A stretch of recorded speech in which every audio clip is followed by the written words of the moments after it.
আরে আরে, এই শেফা শিয়ালিনীর আখের পুকুরে তো কারেন্ট দেওয়া। কে আছো? আমাকে বাঁচাও, আমি যে মরে যাচ্ছি। শান্তিনগর নামে এক গ্রামে শেফা শিয়ালিনী তার মেয়ে টুম্পাকে নিয়ে বসবাস করত।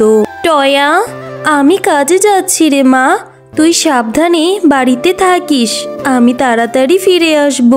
ঠিক আছে মা, যাও, তবে তাড়াতাড়ি বাড়ি ফিরে আসবে। আর মা, আমার না খুব আখ খেতে ইচ্ছে করেছে, বাজারেও না অনেক আখ উঠেছে, তুমি আমার জন্য একটা আখ কিনে নিয়ে এসো মা। এখনের আখগুলো না মা খুব মজা, খুব মিষ্টি। আচ্ছা ঠিক আছে রে মা, আমি বাড়িতে ফেরার পথে তোর জন্য বড় একটা আখ নিয়ে আসবো, তারপর তুই মন ভরে খাস, কেমন? কিরে শেফা, রোজ রোজ এত দেরি করে কাজে আসিস কেন? আজকেও তো দেরি করে এসেছিস। তোকে আর আমার বাড়িতে কাজ করতে হবে না, যা, আমি ভালো দেখে একটা নতুন কাজের লোক রেখে দিব। কিন্তু ম্যাডাম, আপনি আমার সাথে এরকম ভাবে কেন কথা বলছেন? আমি তো সঠিক সময়তেই কাজে এসেছি, দয়া করে এইভাবে আমাকে কাজ থেকে বাতিল করে দিবেন না, তাহলে মেয়েটাকে নিয়ে যে আমার না খেয়ে মরতে হবে। আরে আরে, তুই খেয়ে মরবি না না খেয়ে মরবি এইসব কি আমার দেখার বিষয়? বল। আমি সস্তায় একটা ভালো মানের কাজের লোক পেয়েছি, তাকে কম টাকা দিলেও চলবো, তুই এখন এখান থেকে যা তো। বাঘিনী মামি যে কাজ থেকে তাড়িয়ে দিল, এখন যে আমি কোথায় যাব? যাই, মেয়েটা একটা আখ খেতে চেয়েছে, বাজার থেকে ওর জন্য একটা আখ কিনে নিয়ে যাই। এরপর শেফা বাজার থেকে একটি আখ কিনে বাড়িতে চলে যায়। মা, তুমি আমার জন্য আখ নিয়ে এসেছো? আমি তো একটা আখের কথা বলেছিলাম, তুমি আমার জন্য দুইটা আখ নিয়ে এসেছো। দাও তো মা, তাড়াতাড়ি দাও, আমি মন ভরে আখ খাবো। মা, ও মা, তোমার এত মন খারাপ কেন? তুমি চুপচাপ হয়ে আছো, কি হয়েছে তোমার, বলো তো। না রে মা, কোথায় মন খারাপ, আমি ঠিক আছি। বাঘিনী ম্যাডাম যে আমাকে কাজ থেকে তাড়িয়ে দিয়েছে রে মা, সে নাকি আমার থেকেও ভালো মানের কাজের লোক পেয়েছে, তাও আবার অনেক সস্তায়। এখন আমি কোথা থেকে কাজ খুঁজবো রে মা? এখন যে আমাদের না খেয়ে মরতে হবে। মা, তুমি কোনো চিন্তা করো না, আমার মাথায় একটা বুদ্ধি আছে। তুমি যে আখ দুটো এনেছো, এই আখ দুটো কেটে কেটে আমাদের বাড়ির পাশে জমিতে রোপণ করে দেব, আর অনেকদিন পরে বড় হলে আমরা সেগুলো বিক্রি করব। হ্যাঁ রে টুম্পা মা, তোর মাথায় তো ভালো বুদ্ধি, আমাদের বাড়ির পিছনের জমিতে নিয়ে রোপণ করে দেই। মা, এখন চলো তো তাড়াতাড়ি, আমরা এই আখগুলোকে দা দিয়ে কেটে ওই জমিতে রোপণ করে দেই। এরপর টুম্পা ও তার মা তাদের বাড়ির পাশের জমিতে সেই আখগুলো পুঁতে দেয়, আর তারা দুইজন সেই আখগুলোর খুব যত্ন নিতে থাকে। ও মা, দেখো বাইরে কত সুন্দর বৃষ্টি হচ্ছে, আমাকে আর কাল থেকে এত কষ্ট করে আখের জমিতে পানি দিতে হবে না, তাই না মা, বলো? আমাদের আখগুলো এত বৃষ্টির পানি পেয়ে খুব ভালো হবে, আর অনেক তাড়াতাড়ি বড় হয়ে যাবে। হ্যাঁ রে মা, এইভাবে বৃষ্টি পড়লে আমাদের আখগুলো খুব তাড়াতাড়ি বড় হয়ে যাবে, আর অনেক মিষ্টিও হবে, বাজারে ভালো দামে বিক্রি করতে পারবো। হ্যাঁ মা, আর আমি রোজ রোজ অনেক আখ খেতে পারবো, আমাকে আর আখ কিনে খেতে হবে না।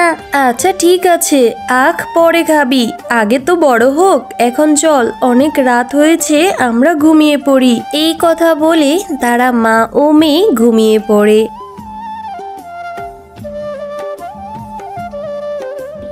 মা, দেখেছো আমাদের আখগুলো কত বড় হয়েছে? মা, এখন কি এই আখগুলো বাজারে বিক্রি করা যাবে? হ্যাঁ রে মা টুম্পা, এখন এই আখগুলো কেটে আমি বাজারে বিক্রি করতে নিয়ে যেতে পারবো, কিন্তু আমি তো অন্য কিছু ভাবছি রে মা। এত কি ভাবছো মা, আমাকে বলো, আমি তোমাকে বুদ্ধি দিয়ে সাহায্য করব। আরে মা, আমি ভাবছি যে বাজারে তো বাঘ মামা খুব ভালো ভালো আখ বিক্রি করে, সবাই তো তার কাছ থেকে আখ কিনে নেয়, তাহলে আমার কাছ থেকে কে আখ কিনে নিবে রে মা? হ্যাঁ মা, কিন্তু বাঘ মামা তো আখ বিক্রি করে, মানে আস্ত আখ। আর তুমি তাহলে আখের রস করে বিক্রি করো। এই গরমে বাজারের সবাই তোমার কাছ থেকে আখের রস কিনে খাবে। হ্যাঁ রে টুম্পা মা, তোর বুদ্ধির তো জবাব নেই। আচ্ছা ঠিক আছে, চল এই আখগুলো নিয়ে আমরা বাজারে নিয়ে রস করে বিক্রি করে আসি। আচ্ছা ঠিক আছে চল, এই আখগুলো নিয়ে তো আবার রস করতে হবে, দেরি হয়ে যাবে, তাড়াতাড়ি চল। এরপর শেফা শিয়ালিনী সেই আখগুলো কেটে বাজারে বিক্রি করতে নিয়ে যায়। আর বাজারে আখের রস দেখে সবাই খুব তৃপ্তি করে শেফালির দোকান থেকে আখের রস কিনে খায়। পাশের দোকানের বাঘ মামা সেইটা দাঁড়িয়ে দাঁড়িয়ে দেখতে পায়। আরে আরে, এই শেফালি আখের ব্যবসা শুরু করেছে, আখ আবার কেটে জুস বানিয়ে বাজারে বিক্রি করছে। না না, ওকে কিছুতেই সফল হতে দেওয়া যাবে না। এইদিকে শেফালির দোকানে অনেক আখের রস বিক্রি হতে থাকে, সবাই খুব তৃপ্তি করে খেয়ে নেয়। অন্যদিকে বাঘ মামার দোকানে কেউ যায় না, তার আখগুলো ওইভাবেই পড়ে থাকে। সত্যি গো শেফা ভাবি, তোমার আখের রসের জবাব নেই, খেতে তো খুব মজা, অনেক মিষ্টি। এরপর থেকে প্রতিবার বাজারে আসলে তোমার দোকান থেকে আখের রস কিনে খাবো। হ্যাঁ গো, তোমার কি হয়েছে? এইভাবে মন খারাপ করে বসে আছো কেন? আজকে কি তোমার বেচা কেনা ভালো হয় নাই নাকি? বাজার আনতে বলেছিলাম, সেটাও তো আনলে না। না গো গিন্নি, কি আর বলবো তোমাকে, আমার তো কোনো বেচা কেনাই হচ্ছে না। ওই শেফা শিয়ালিনী, ওই ছোট লোক তোমার বাড়িতে যে কাজ করতো শেফা শিয়ালিনী, ও বাজারে একটা আখের রসের দোকান দিয়েছে। সবাই তার দোকান থেকে আখের রস কিনতে হুড়মুড়ি খেয়ে যায়। আর এইদিকে আমার আখগুলো আমি বিক্রি করতে পারিনি, তাই মন মেজাজ ভালো না, বাজার সদাই আনতে পারিনি। ও এই ব্যাপার। স্বামী, তুমি মন খারাপ করো না, আজকে রাত হতেই ওই শেফার আখের জমিতে যাব, আর সব আখগুলো কেটে বাড়িতে নিয়ে আসবো চুরি করে। তারপর দেখবো বাজারে কোথা থেকে আখের রস বিক্রি করে। হ্যাঁ গো গিন্নি, তুমি ঠিকই বলেছো, আজকে রাতেই যাব। এরপর রাতের বেলা শেফা শিয়ালিনীর আখের জমি থেকে বাঘ ও বাঘিনী দুজনই আখ চুরি করতে থাকে।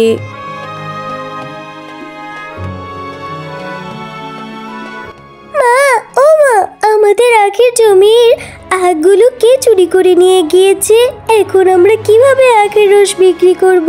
হ্যাঁ রে টুম্পা মা, তাই তো দেখছি, কে আমার এই সর্বনাশটা করলো? আখের জমি থেকে আখগুলো চুরি করে কে নিয়ে গেল? এখন আমাদের কি হবে? আচ্ছা মা, কষ্ট পেও না, যারা আমাদের আখগুলো চুরি করেছে তারা আবার আসবে এই বাকি রয়ে যাওয়া আখগুলো নিতে। চলো এই আখগুলো নিয়ে আমরা বাজারে বিক্রি করে আসি। হ্যাঁ রে টুম্পা মা, তুই ঠিকই বলেছিস, বাকি যে আখগুলো আছে ওইগুলো কেটে বাজারে বিক্রি করতে নিয়ে যাই। আর এই আখের আগাছাটাগুলো চল আমাদের বাড়ির সামনের পুকুরে ফেলে দেই। এরপর টুম্পা ও তার মা আখগুলো কেটে বাড়িতে নিয়ে যায় আর গাছের আগাছাটাগুলো পানিতে ফেলে দেয়।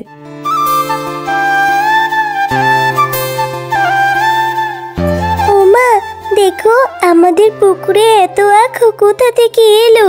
তাহলে কি কাল যে ওই আখ গাছের আগাছাটাগুলো ফেলে দিলে পুকুরে, সেই আগাছাটাগুলো থেকে কি এতগুলো আখের গাছ হয়েছে? হ্যাঁ রে টুম্পা, আল্লাহ আমাদের উপর দয়া করেছে রে, কালকের সেই আগাছাটাগুলো থেকে এতগুলো আখের গাছ হয়েছে। যারা ওই দিন আমাদের জমি থেকে আখগুলো চুরি করেছে তারা তো আবার আসবে, এই পুকুরের আখগুলো চুরি করে নিয়ে যাবে। না মা, সেটা আর করতে পারবে না। আমার মাথায় একটা বুদ্ধি আছে, আমরা এই আখের পুকুরে কারেন্ট দিয়ে দেব, আর যখন আমরা আখগুলো কাটবো তখন কারেন্ট সরিয়ে নেব। ভুলবশত কেউ যদি চুরি করতে আসে তাহলে তারা এই কারেন্টে শিক্ষা পাবে। শেফা শিয়ালিনী প্রতিদিনের মতো আবারও সেই আখের রস করে বাজারে বিক্রি করতে নিয়ে যায়, আর সেটা দেখে বাঘ তো অনেক জ্বলতে থাকে। আরে গিন্নি, ওই শেফা শিয়ালিনী তো দেখছি বাজারে আবারও আখের রস বিক্রি করছে। বুঝেছি, তোমাকে দিয়ে কিচ্ছু হবে না, আজকে আমি নিজেই যাব, নিজে গিয়ে ওই শেফা শিয়ালিনীর পুকুর থেকে সব আখ কেটে বাড়িতে নিয়ে আসবো, একটা গুঁড়াও রেখে। আরে আরে, এই শেফা শিয়ালিনীর আখের পুকুরে তো কারেন্ট দেওয়া। কে আছো? আমাকে বাঁচাও, আমি যে মরে যাচ্ছি। হ্যালো বন্ধুরা, গল্পটি ভালো লেগে থাকলে চ্যানেলটি সাবস্ক্রাইব করে দিবেন এবং পাশে থাকা বেল আইকনটিতে প্রেস করে আমাদের পাশেই থাকবেন। ধন্যবাদ।